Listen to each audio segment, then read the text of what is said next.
good afternoon, fellow constitutionalists, and welcome to the Monday edition of the Dan Clements Show, a Christian political talk show. I'm your host, Dan Clements, your constitutional warrior fighting for your right just to be an American. It is August 14th in the year of our Lord 2017. Remember, we're hyphen-free, PC-free zone. God is still in control, and He does love you.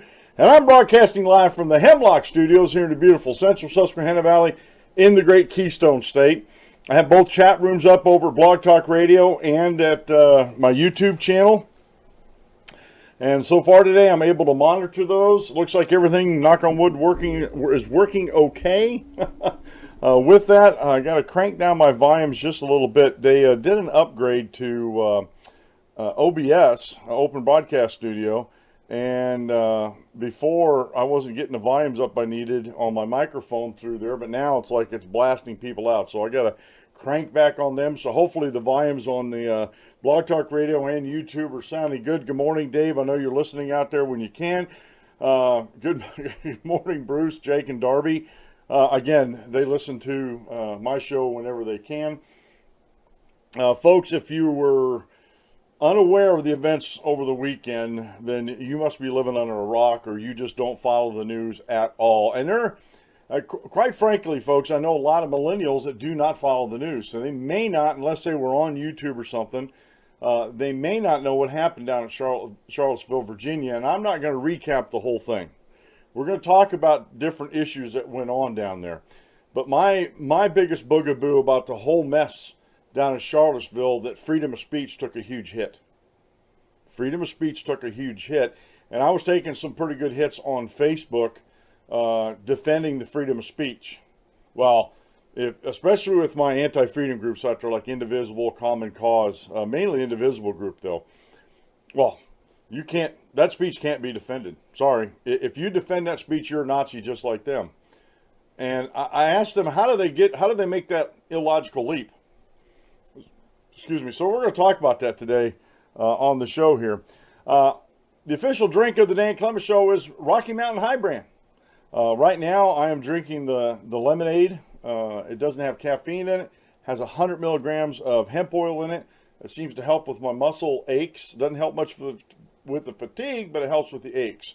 And so this is the official drink of the Dan Clements Show. And they got a whole product line, power drinks, or power shots, bars, water, Eagle Spirit water. And just full disclosure, they are in my retirement portfolio. That's why they're part of the program, and I've made them my official drink of the Dan Clements Show. Today's daily Bible reading comes from the book of Ruth, chapter 2, verses 11 through 12. Boaz replied to her, and he's talking to Ruth, of all that you have done for your mother-in-law after the deaths of your husband have been fully reported to me, and how you left your father and your mother and the land of your birth and came to a people that you did not previously know. May the Lord reward your work, and your wages will be full from the Lord, the God of Israel, under whose wings you have come to seek refuge. And a lot of times in life, folks, we need to find refuge in life. And the only place that I know, the safest place I know, is under God's wings. It really is. Quote meal today is from John Ortberg, O-R-T Berg, Ortberg. God is not interested in our spiritual life. He's interested in our life. And too many people separate those things out. He's interested in our whole life, not just what some people consider our spiritual life. And today's lesson comes from Mike Riley over at gewatkins.net, and it's the things on the inside that matter. And I didn't go actually looking for this, but I did go over to the bulletins, articles over gewatkins.net, and this was showing there. And folks, this is such a good article. You need to go read that, especially in light of what happened down in Charlottesville on Saturday. Actually, Friday into Saturday, the 11th and the 12th. And there's been a lot of digital ink spilt over this whole mess. And there has been a lot of untruths told throughout this whole mess. Now, I put the link up in my in the show notes page. Let me see here. I gotta find it down here. I know it's in there. I put it in there. um, there it is. Faith Goldie. Now she's with Rebel Media. They're out of Canada, and she does like what Lauren Sutherland does, Tom Poole, James Alsop on YouTube. They travel around to these different rallies, and they're taking pictures and photographs and videos. Now Faith Goldie, I have a link up there, it's titled. Her videos are titled "Double Standard: Antifa Allowed to March in Charlottesville, Virginia." Now she was taking 3 different series of videos there. Matter of fact, she's the one, and she was like right there when it happened with the camera on when the silver Dodge crashed into the other cars. And the silver Dodge, they found it. They charged the man with criminal homicide, I believe it was, or vehicular homicide. And we'll get into all that. I don't know if I get into all the names. His name was James Field Jr. I know some other shows won't acknowledge the name of the person, but he was part of the Alt-Right. It finds out that we find out, and so he killed a young lady, and I didn't have her name right up here, right off the top.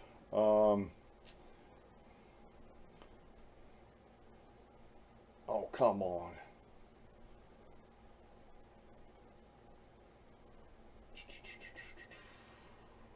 Her last name was Miller, but why don't I have it? I didn't hide. I'm sorry, folks. I didn't.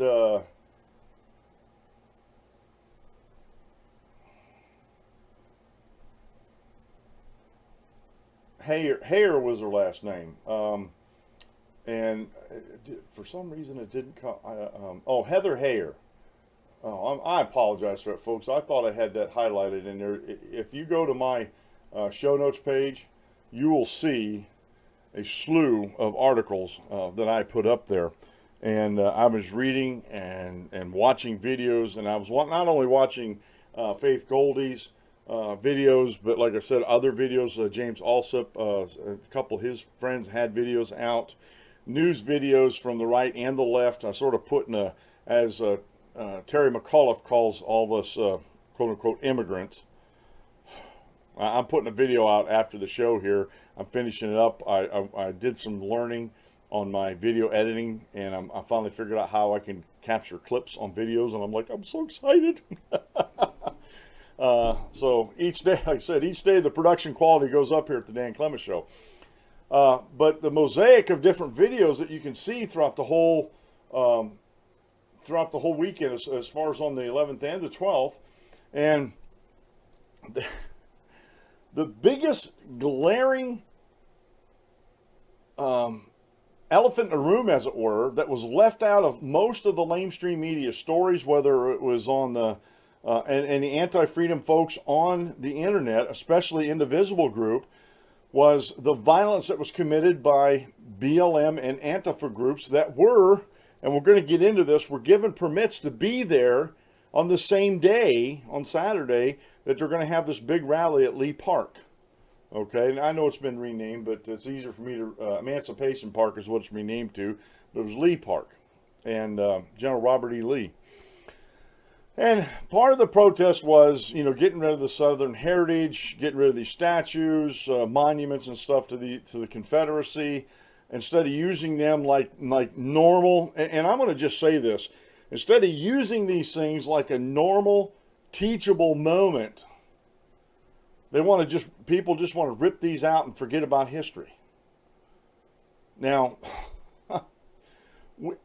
you could go back and say, I don't want to talk about the cross because it was such a horrible thing that Romans used crucifixion as capital punishment. And it was excruciating, and the people suffered and suffered and suffered before they died on the cross. And I don't want to perpetuate that. And that's like what's happening today with the Southern monuments, with the monuments from the Confederacy. And that are sprawled all throughout the South. And Christ looked back at the cross, and something that was a curse, he turned it into a blessing. and taught his disciples what it meant to really love. And so he took this, like I say, took this object of scorn and ridicule and turned it into a blessing for mankind.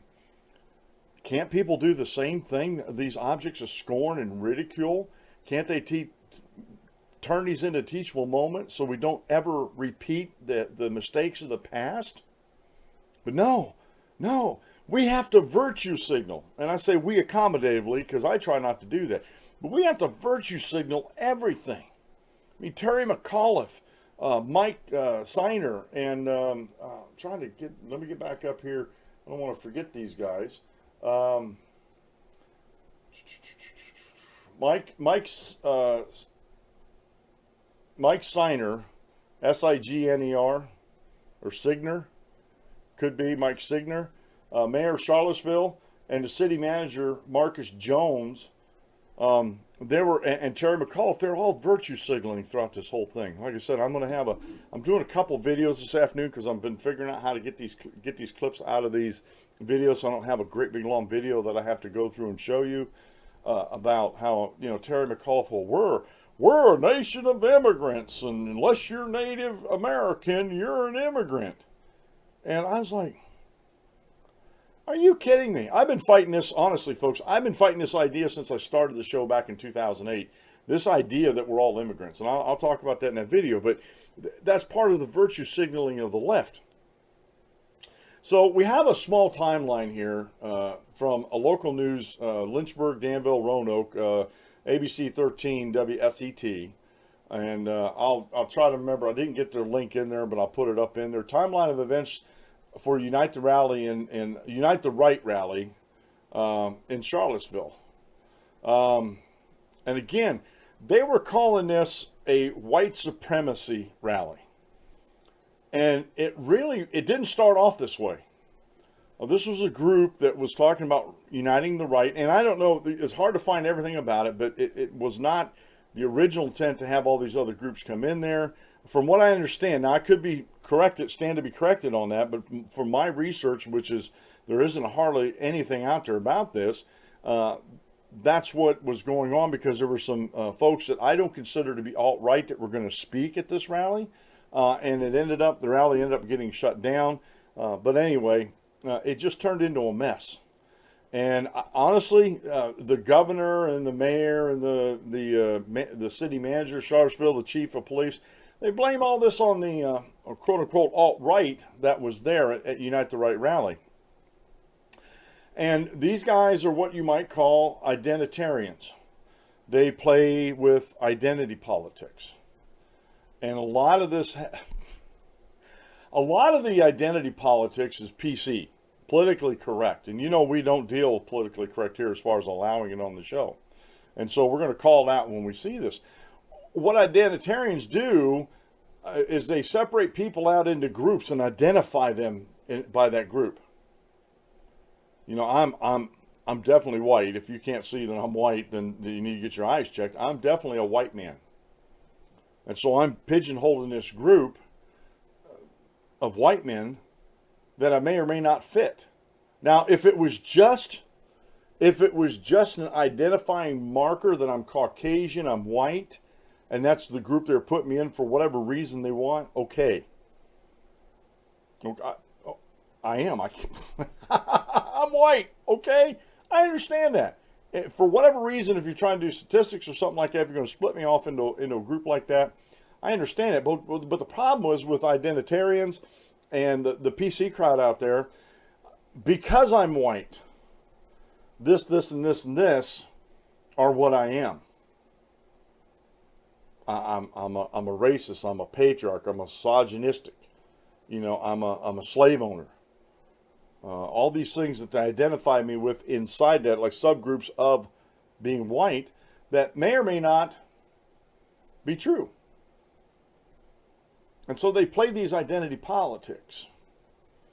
And this is what happened down in Charlottesville. They were playing this identity politics. They were putting everybody under the banner of alt-right. And I have an article here. Let me see if I can get down here and find it here real quick. So I have so much stuff in here. I'm never going to get to it all, and that's fine because I think you guys can go actually read this. I do, before I get too far in here, I do want you guys to go, I put it on the first article at the top of the page, at the show notes page. It's called I'm a White Man, Hear Me Out by Frank Bernay over at the New York Times. And I'm skeptical using anything at the New York Times, but this was an opinion piece, and I read it and it was very good.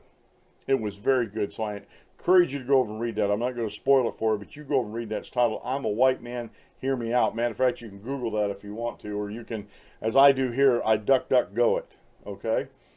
So here it is. 2017 Unite the Right rally. Let's see if I can get it up here. This is a Wikipedia thing that someone hastily put together, and it needs to be redone quite a bit. But they were talking about the background and everything. They had a timeline in here along with the ABC, which is very good. So I want you to go over and read that. Protesters and counter-protesters. Now they're talking about the protesters and some of the counter-protesters, but they put someone that I don't know her personally, never talked to her on the phone. I requested through Twitter, direct message, because I told her I found this article. This is Faith Goldie. So I found this article over on Wikipedia that has you in with the prominent far-right figures in attendance included. And they go through this whole thing, you know, David Duke, Augustus Invictus, Tim Treadstone. Folks you may or may not know in that I would consider white supremacists, but they put Faith Goldie in there too. I've watched her stuff. I'm scratching my head. I don't know how they put her in a list of with Richard Spencer and David Duke. I don't see that. But in the article, they put that in there. So there's been a lot of misreporting. And there's been a lot of lumping people together in this identity politics that the Democrats and anti-freedom folks out there love to play. They love to pigeonhole everybody in there. And case in point, when I go over and I talk about these things, when I criticize their ideas, like over at Individual Group, and I'll share what I was going through last night, they were condemning, and I condemn it too. All right, and I shouldn't have to come out and say, well, I condemn this activity. If you know me, I even told them, look, I'm a public figure. You can go find out who I am, listen to some of my stuff, read some of my stuff, and you know I'm not a white supremacist, and you know I don't get into this identity politics, and I shouldn't have to say every time that I'm against this speech or against that speech, but I do not align with the alt-right or the white supremacy movement, and this is what they're talking about. And the funny thing is, when you look at these Antifa videos of the riots and everything, they're almost exclusively white. Not totally, but the vast majority of Antifa members are white. Couldn't they be considered a white supremacy group? You know, just by their skin color. If we want to play these identity politics, we can play these things all day long. But what happened in Charlotte should never have happened. Should never have happened, folks. They have John Kessler, who organized the Unite the Right rally, filed a federal lawsuit against the city of Charlottesville, saying it's unconstitutional for them to move the rally from Emancipation Park to McIntyre Park. They're going to move it to a park outside the city. That's not where they wanted to rally. They wanted to rally around Robert E. Lee's, which used to be called Lee's Park statue that had been maimed and defaced and with graffiti and all that kind of stuff. And mainly, I guess, some of the reasons was, I don't think everybody going there, I don't think that was the total reason, but that was one of the reasons why they went there, to try to protect this Southern heritage, as they call it. And try to protect history more than anything. Not that they want to go back to slaveholding.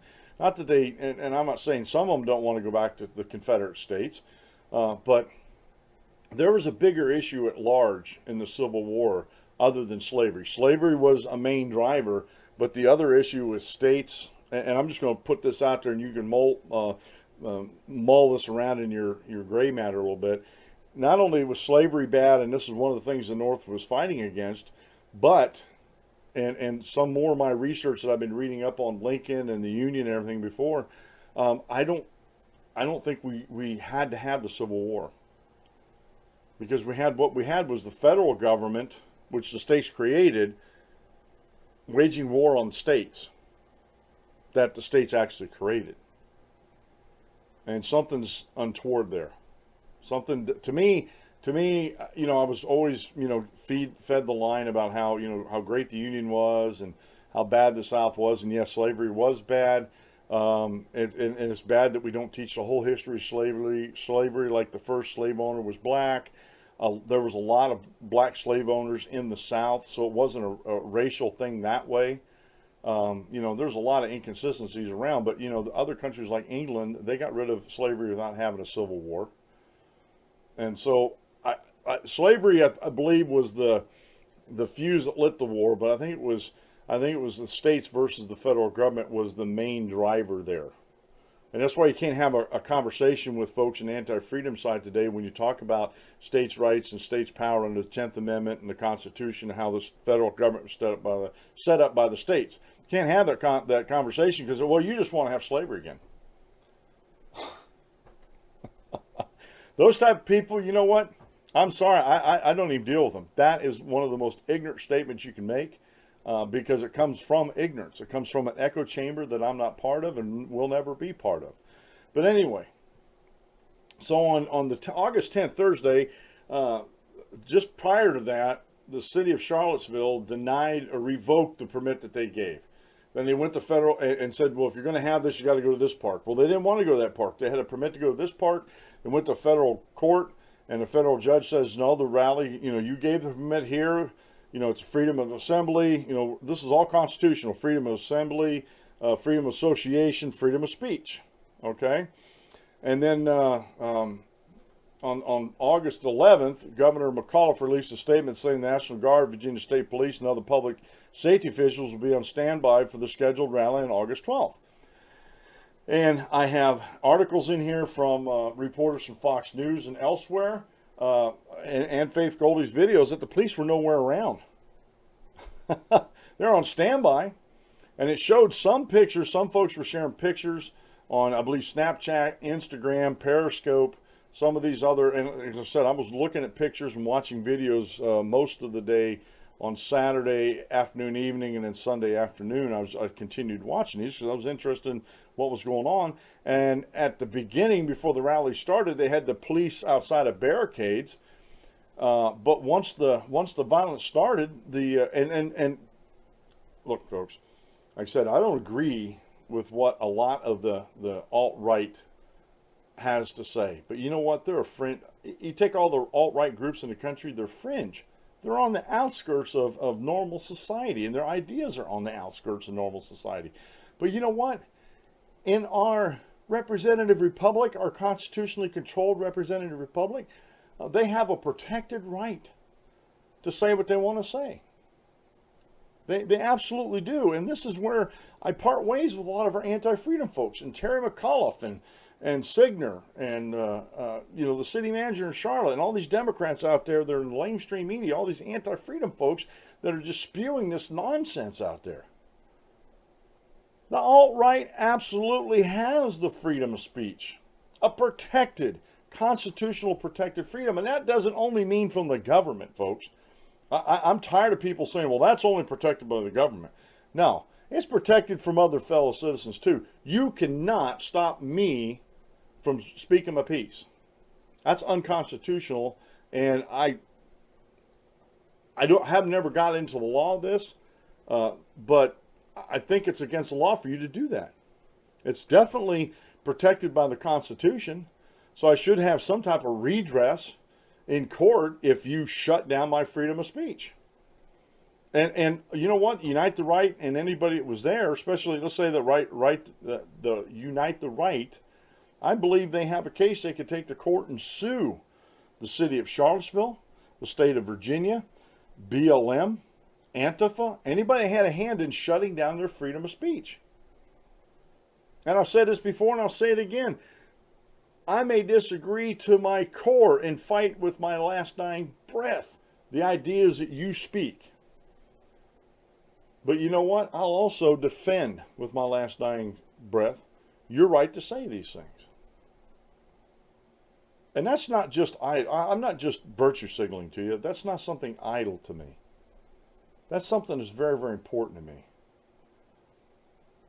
And this is something people have died for throughout the centuries, not just here in America, but throughout the centuries, for other folks to have freedoms and to be able to do and say what they want to say. We have a lot of freedoms that are being infringed upon. And I'm sorry that my anti-freedom folks and friends out there say, well, you're not as free as you think you are. You're right. I'm not as free as I think I am, but I'm freer than you think you are. And that's a huge difference. I'm freer than you think you are. Because I don't run the government for every little thing. I don't buy into this fallacy that the state's going to take care of me and mine better than I can take care of myself. I don't buy into that.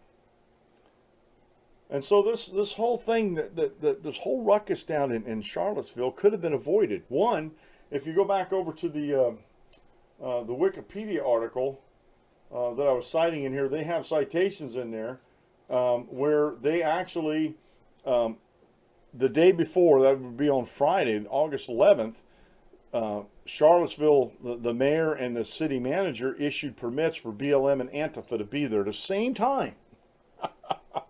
The same time that Unite the Right rally was there, and all these white supremacists were going to show up and cause all this trouble. Now, they have the freedom to assemble too, and they have the freedom to protest. But if you're in a city, and I honestly, I believe permitting is okay as long as you're not being discriminatory. However, what kind of genius do you need to be knowing that you have a federally enforced permit for the Unite the Right and anybody that was supporting them, whether Unite the Right agreed with them or not? What kind of genius do you need to be to know that they're going to be there on Friday and Saturday and issue permits, legal permits for two groups that are known to use terroristic tactics, known to use violence to get their way? They're both, BLM and ANTIFA are both. And honestly, maybe I'm reading more into what people are saying. Terry McAuliffe had a speech and everything like that, and I think Donald Trump got it right. But when Terry McAuliffe was talking about white supremacists and neo-Nazis, I couldn't help my brain automatically, whoop, it went sideways over to here. Yeah, it has to be talking about ANTIFA. Just has to be.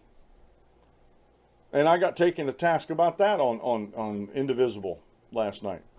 I said, if you want to know who the neo-Nazis are, I'm not saying there isn't any in these white supremacy groups, but if you want to know who's really acting like neo-Nazis, it's ANTIFA. They're acting like the brown shirt Nazis of pre-World War II. I had this lady or this lady or guy, I can't remember which, but this person said, my grandfather didn't fight in World War II for these Nazis to be spewing their hate and filth, across the streets of America. And Nazis were the greatest threat that America's ever faced. And I'm like, are you kidding me? What kind of rhetoric is that? That's not even historically accurate. The biggest threat that America has ever faced is socialism and communism.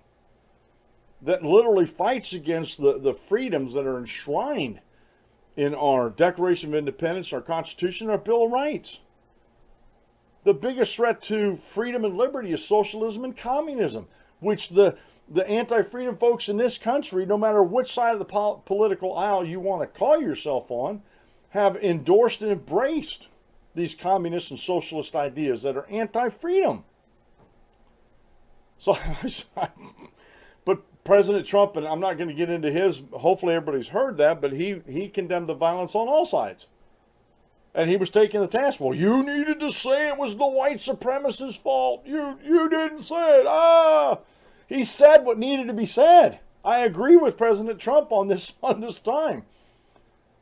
There was violence from all the groups. BLM was there. ANTIFA was there. Go watch the videos. And they were complaining because those that attended the Unite the Right rally were geared up with clubs and shields. Yeah, duh. But you know what? They said that the white supremacists also were packing guns too. Now, did you hear of any shooting? So far, I was looking through this morning. I didn't see any reports of anybody being shot, especially by and if shots would have rang out, they'd have definitely said it was the white supremacists. But I didn't hear anything about that. I think if you're going to be in a rally like that, and you know you're in a Democratic stronghold of Charlottesville and Virginia, and you know your views are unpopular, I don't think it's untoward that they had protection for themselves, because they didn't put a lot of faith in the police, and good thing they didn't.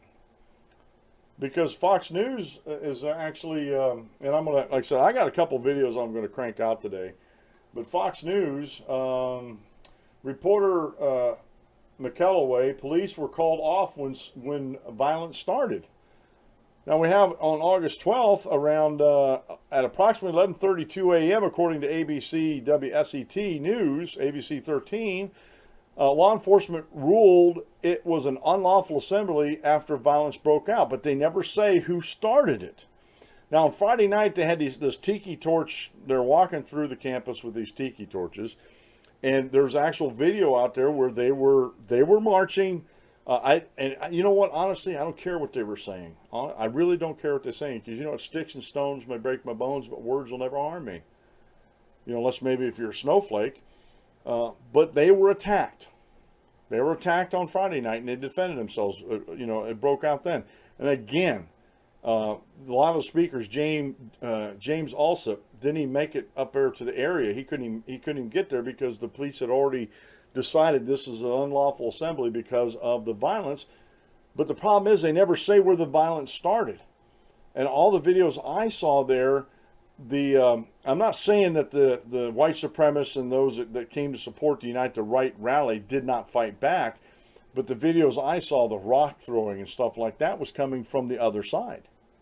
And rock throwing, cans filled with cement, those are definitely Antifa and BLM tactics. I even had this one lady from Indivisible Group on Facebook last night try to tell me that because of James Fields Jr., because he was just infatuated with the Nazis and the white supremacy and stuff like that, and I do not condone what he did. I think that's horrible. They should prosecute him to the fullest extent of the law for doing that. But she came back and said, you know, there has never been BLM, Black Lives Matter, she's stuck with them, rallies that ended in death. And I'm thinking, boy, these anti-freedom folks have a very short memory. And my comment back to her, and I'm always kind with these folks, I really am. Because I think you smother them with kindness, it gets their goat, and then I was swore at a couple times. I was told to go some very hot place, you know. But anyway, I said the 5 police officers out in Dallas and their families would probably disagree with you, because that was all a part of BLM riots in Dallas last year. Like I said, they have a short memory, and they have this selective memory, maybe not even short. And again, they cherry pick facts to fit their narrative inside their echo chamber. I'm building this I'm building this construct of where their ideas are and where they're coming from, okay? And the thing that irks me the most about these anti-freedom folks, if you make a point and point out facts and truth to them, they'll never respond to that and say, you know what, you know, I forgot about that. I'm sorry. You know, I'm going to retract what I said. I have yet to have anybody in the anti-freedom camps do that. If I make a mistake on here, I'll tell you I made a mistake, and I'll retract that and apologize for that. I'll put out a statement, as it were. But I've yet to have anybody from the anti-freedom groups out there retract what they say. Matter of fact, they just gloss over what I said. And a couple times I've come back with them and say, wait a minute, we were talking back here, and I made this point back here, and you just glossed over it. What about what I said? You know, and nothing. It's either nothing, or they start cussing and swearing at you. You're just an idiot. You're a troll. I was called all sorts of things. And then finally last night, and this is part of freedom of speech, folks.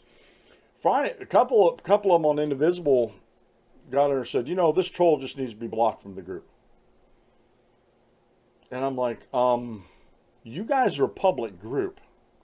If you don't want comments from outside of your group, then you need to just close your group. Why would you want to block a dissenting opinion? I know why, but I've asked them that several. Why would you want to block a dissenting opinion? You guys just close the group. That way you can't know what's going on from the outside. You can't get these opinions in here. And a couple folks actually, not last night, but in the past, have actually, said to the administrator of Indivisible, on Facebook, that we need to close this group. Okay. Doesn't matter to me if you want to close the group or not. But don't ever come out and tell me you're for freedom of speech, especially when your attitudes and your opinions and everything you're talking about is to the contrary. What happened in Charlottesville was the death of freedom of speech. Freedom of speech died in Charlottesville. There's no other way to sugarcoat that. There's no other way to put that. Period. End of sentence. Okay? There's no other way to put that. And yes, does BLM and ANTIFA have a right to rally? They absolutely do. But somebody, and I said this, and I don't know if I get in trouble for this or not. My last paragraph in my little blurb for this, the governor of Virginia, Terry McAuliffe, the mayor and city manager of Charlottesville are all Democrats and identitarians. They play identity politics. I believe they planned for this to happen so they could virtue signal to the world, look how much we care and are against the right-wing violence, all the while ignoring the violence from the militant arm of the Democrat Party, BLM and ANTIFA. And here again is another, it's not even a secret. The Democrats, the anti-freedom folks, BLM, ANTIFA, the identitarians out there, are always trying to equate the Ku Klux Klan with the right. Republicans, the right, the alt-right, whatever it is. And the truth of the matter is, and Dinesh D'Souza did a really good job of this in Hillary's America, of actually proving it's not, and proving that there are white supremacists in the Democrat Party. Oh, man, say it isn't so. And the Ku Klux Klan, it was and still is part of the militant arm of the Democrat Party. They can't get away from that.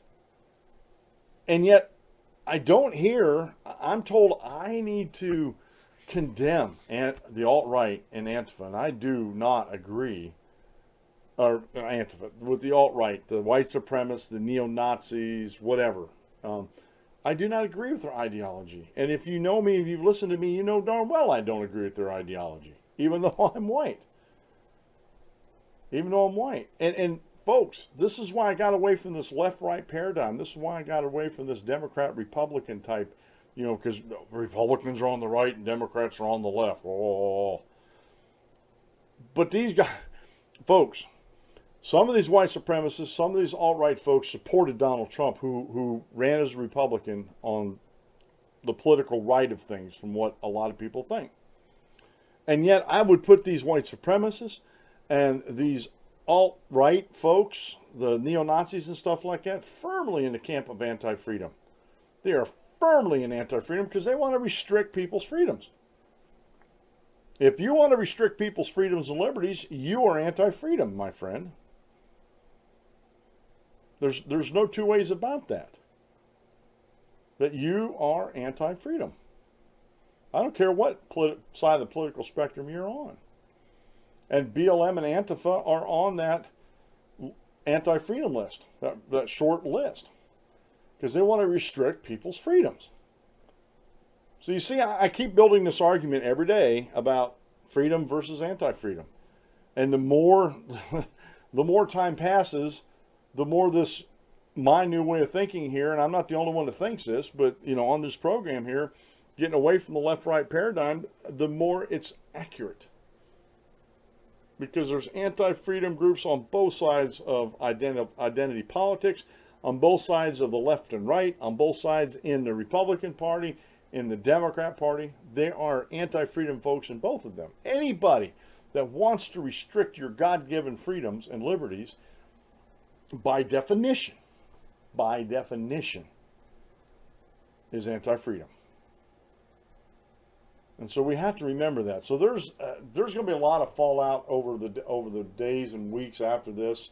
There's going to be a lot of cities that are going to reconsider allowing these rally permits. But again,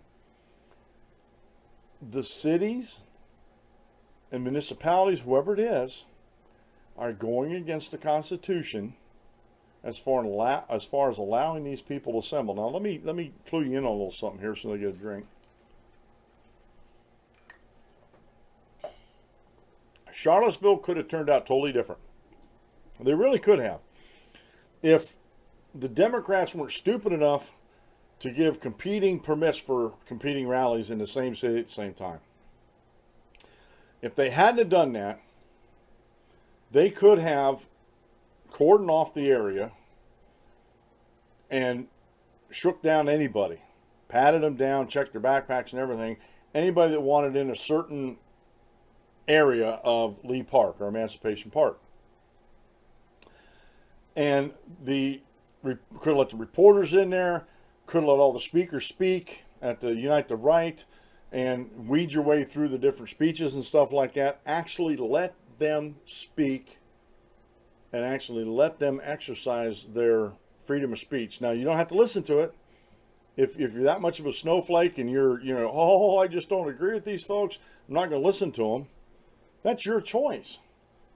You don't have to listen to them. They can't force you to listen to them. Now, if the police, and especially those in charge, the mayor and the city manager, Terry McAuliffe, I don't know about him. I'm just going to pick on Charlottesville for right now. If they would have done this, if they would have screened off a certain area and allowed these folks to spew whatever they wanted to spew, to speak whatever they wanted to speak, my philosophy is you give a person enough rope, they'll hang themselves. Now, if you don't agree with what they're saying, okay. I said, I don't either. But the best way, to keep folks like the Alt-Right or BLM or ANTIFA or any of these anti-freedom groups out there, no matter what party you claim to be of, the Republican or Democrat, if you allow them to speak, normal, right-thinking, non-fringe Americans will see their speech for what it is. Idiocy. Okay? And normal, right-thinking, non-fringe Americans are pretty smart and understanding things, and they'll dismiss it out of hand. And eventually it'll just die off or just stay in the fringes where it needs to be. The fringe, you're never going to get rid of it totally. I'm sorry. You're just not. I don't care what government regulation you put up. I don't care how many times you stop these folks from speaking. You're always going to have folks on the fringe that are going to feel this way and act this way and think this way. Those are the facts, folks. But all you doing, all Charlottesville did, the mayor and the city manager did, by allowing these competing groups to come in and all this violence going on, which I honestly, folks, I still think it's planned. I don't think these guys are that stupid. Maybe they are. Maybe I'm wrong, but I don't think these politicians in Charlottesville are that stupid. I think they had this. I think they figured, you know what? If this violence breaks out, you know what? We protected the people. We don't like these guys over here, so we shut them down. We allowed them to be shut down. And again, creating a constitutional, I won't say nightmare, but creating a constitutional situation, because the city managers and the mayor, the city manager and the mayor of the county, whoever gives these permits out and signs off on them, I think the mayor usually has to sign off on them. Not 100% sure about that, but they've just caused a constitutional situation in their city. They did. even though they were allowed to rally and violence broke out. Hopefully some right-thinking investigators from the DOJ are going to come in and say, what were you guys thinking having competing rallies, especially with BLM and ANTIFA that are known, and I hate using this word domestic terrorists, but it's of the vernacular of the day, but they're known domestic terrorists that are against freedom of speech of ideas they don't agree with. What were you thinking? And I'm hoping that some civil liberties, and I don't agree with the ACLU, but I hope they get involved in this, because I think the civil liberties of Unite the Right and their organizers and anybody that supported them were infringed upon. And I think the city of Charlottesville needs to be held accountable. And if Governor McAuliffe had something to do with this, I think he should be held accountable too. I don't think he should be let off the hook. Because you know what? Either there's law and liberty for all, or there's law and liberty, or there's no law and liberty at all. I'll get that straight. Either we're a country of laws and we have liberty by law, or we don't have liberty at all. We don't have freedoms at all. And quite frankly, because of the actions of the anti-freedom groups out there, the progressives, the social democrats, the Democrat Party, the liberals, those on the left that are in, that are in that anti-freedom group. Not everybody on the left, not everybody on the right is in that anti-freedom group. But all these folks need to be held account for what they're doing, not what they say. I don't care what you say. I can accept it or not. I can debate it or not. I can research it or not to see what you're saying makes sense. If it's reasoned, factual, logical, then I'll have something to think about. Maybe it's contrary to the way I'm thinking today or acting today. I have something to think about. That's how I became a Christian. It was all reasoned, logical, biblical, truthful, fact-filled. They laid out the case for Christianity outside of Catholicism for me. They took me back to the New Testament, and they laid this case out in a logical, well thought out manner. And one of the challenges was, and I won't say who it was, but one of the challenges was, for my brethren over in Scotland, was that when I'm reading through the Bible, especially the New Testament, to see if what I was taught as a young man, as a Catholic, if I could find it in the New Testament. They weren't going to, you remember things a lot more if you research them and come upon them by yourself, like definitions and stuff. So it amazed me. But they used logic and reasoning. They didn't intimidate me. They didn't shut me down. They were loving and they were friendly when they did this. Especially when Dave was taking me through the Jewel Miller film strips to explain these things biblically to me. So if you have a position that you're holding and it's reasoned and logical and doesn't restrict people's freedoms or liberties and doesn't aggress against people, guess what? I'm gonna give it some thought. I'm gonna let it air out there in front of me a little bit and it'll percolate in my skull and think about it. But when all you have, and I shared a couple weeks ago on the show, that all the left has, all the anti-freedom crowds out there, BLM, ANTIFA, you name those groups out there, sometimes the white supremacists and some of the groups on that fringe and the Atl-Right and everything, sometimes all they have is violence. That's it, because they don't have a good argument. They don't know why they're not being able to persuade folks. I'm a college professor. I'm a college graduate. I have a PhD. I have a master's in this and I have a master's in that. Therefore, I'm educated, and you need to listen to me because I'm educated. And I'm like, okay, lay out your argument in a educated, thoughtful, reasoned, logical progression to try to persuade me that your ideas are better than my ideas. You just have to listen to me. I'm educated more than you are. I are educated more than you are. That's not an argument. I'm richer than you, so therefore I'm right is not an argument. I'm educated better, and in today's day and age, that word's very subjective. But I'm more educated than you, so you got to listen to my arguments. Who said? Who wrote that down in law that I have to follow? Nobody I know of. Some of the smartest men in the world were fishermen and tent makers, folks. You know why they were smart? Because they followed the Lord Jesus Christ. After Christ and his word laid out a logical, reasoned argument for why, like Paul, why he needed to come out of Judaism and become a Christian on the road to Damascus.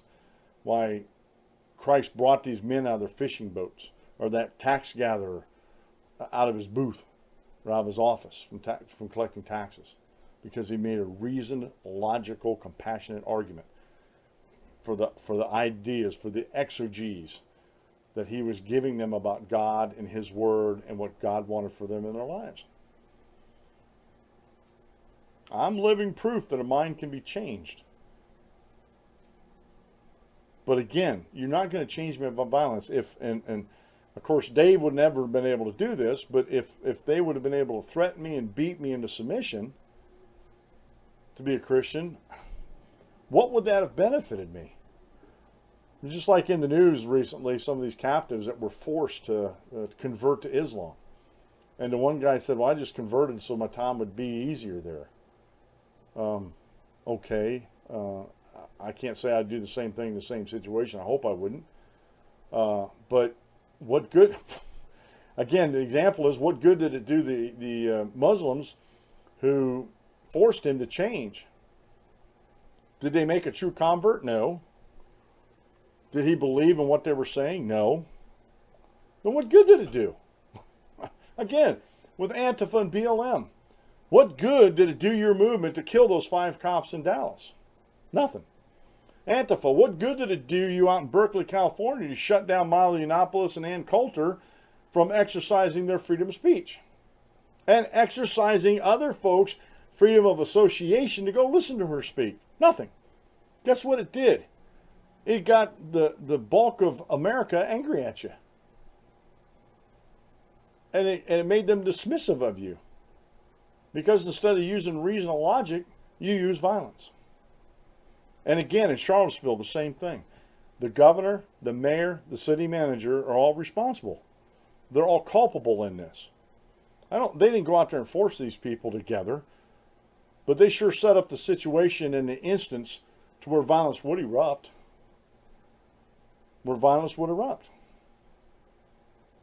And you know what? If Antifa or BLM were there at Emancipation Park and the police were trying to protect them from white supremacists and stuff like that,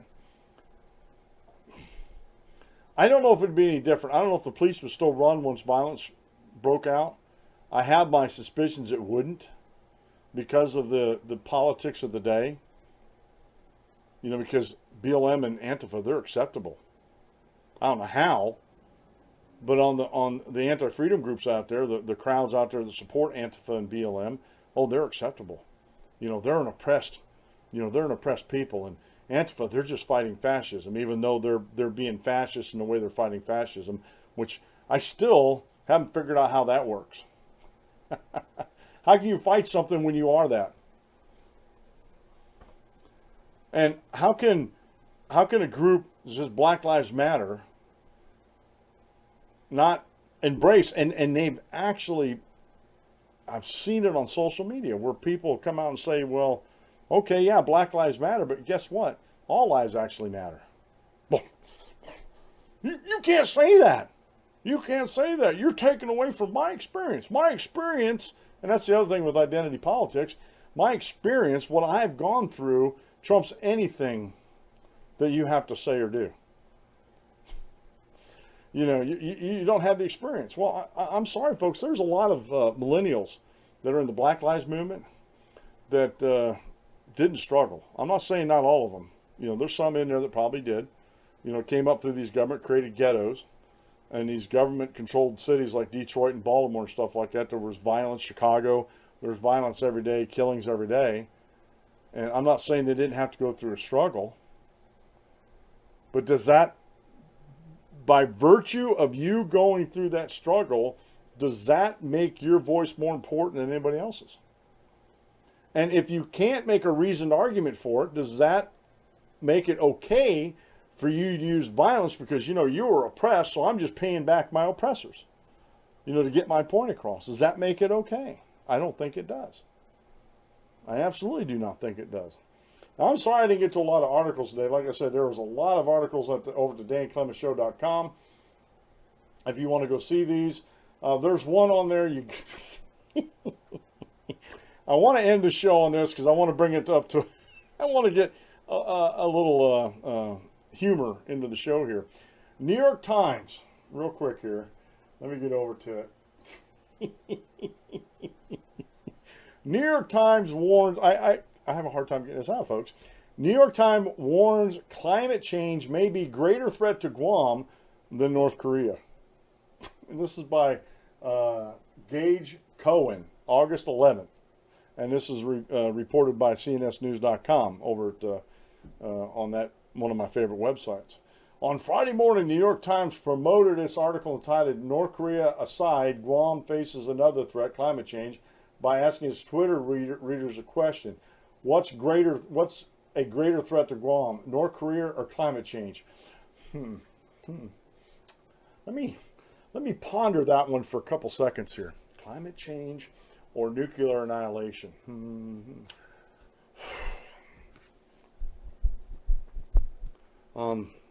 Boy, you know what? That's a head scratcher.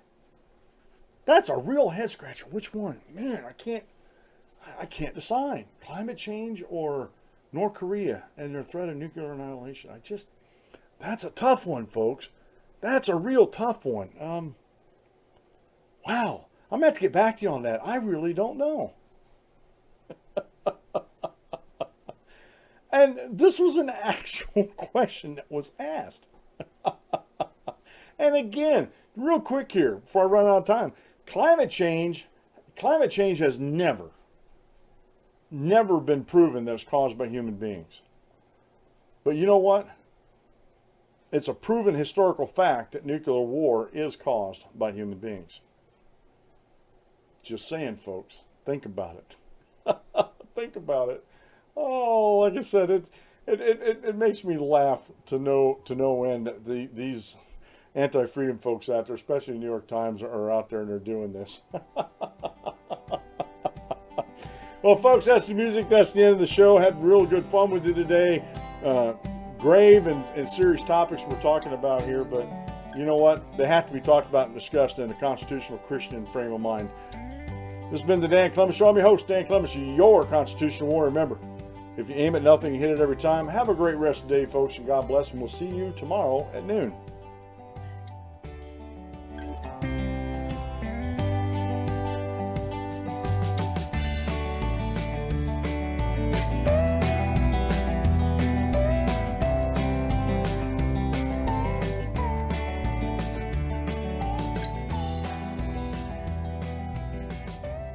Thank you for using Blog Talk Radio. Goodbye.